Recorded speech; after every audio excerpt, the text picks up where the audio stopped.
नशे की लत से सिर्फ तन, मन और धन की ही हानि नहीं होती, बल्कि इसका असर परिवार, समाज और देश पर भी होता है।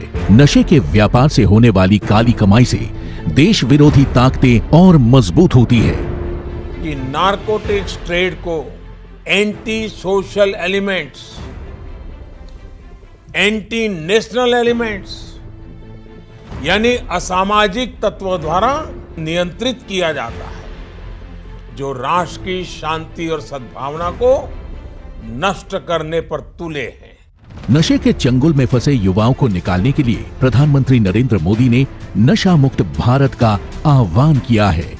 इस आह्वान को संकल्प बनाते हुए गृह मंत्री अमित शाह ने नशे के खिलाफ जीरो टॉलरेंस की नीति पर चलते हुए त्रिसूत्रीय रणनीति से नशे के कारोबार पर नकेल कसने की दिशा में काम शुरू किया और अनेक कदम उठाए, जैसे कि एनकॉड का गठन करना, एनसीबी को राष्ट्रीय स्तर पर नोडल एजेंसी बनाना, जेसीसी का गठन, दोहरे उपयोग वाली दवाओं के दुरुपयोग को रोकने के लिए स्थायी इंटर मिनिस्टेरियल कमेटी, एकीकृत डेटाबेस निदान, ड्रग्स ट्रैफिकिंग के ट्रेंड एनालिसिस एवं डेटाबेस मैनेजमेंट के लिए SIMS ई पोर्टल, राष्ट्रीय नारकोटिक्स K9 पुल की स्थापना, ईडी और अन्य खुफिया एजेंसियों द्वारा विश्लेषण व संपत्ति जब्ती इत्यादि।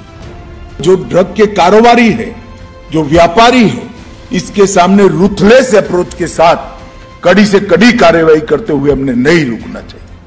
अगर ये करते हैं तभी जाकर इस लड़ाई को गति मिलेगी और लोग इस लड़ाई में आने से पहले अपने आप को 1000 बार सोचेंगे। वर्ष 2006 से 2013 और 2014 से जून 2023 के बीच नारकोटिक अपराधियों की गिरफ्तारियों में 321%, कुल दर्ज मामलों में 199% और ड्रग सीजर में 2 गुने से भी ज्यादा की बढ़ोतरी हुई है।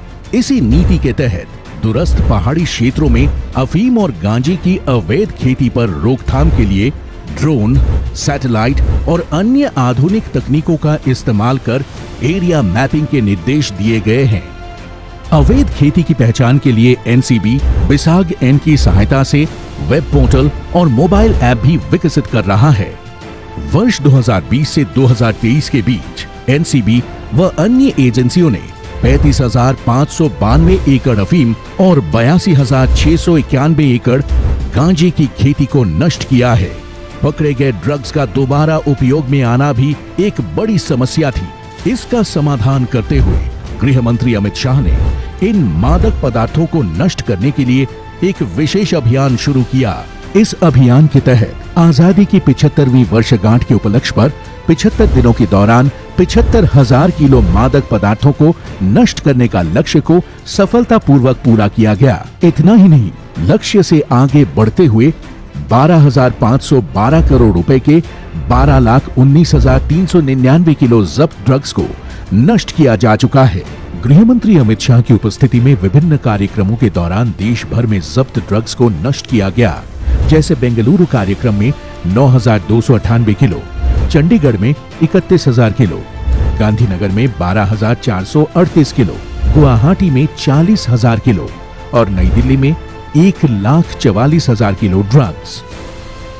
ये गृह मंत्री अमित शाह के कुशल, समर्पित और दूरदर्शी नेतृत्व का ही परिणाम है कि नया भारत नशीले पदार्थ और उनके कारोबारियों को धरपकड़ और पकड़े गए ड्रग्स को नष्ट करने के नए रिकॉर्ड व कीर्तिमान बना रहा है।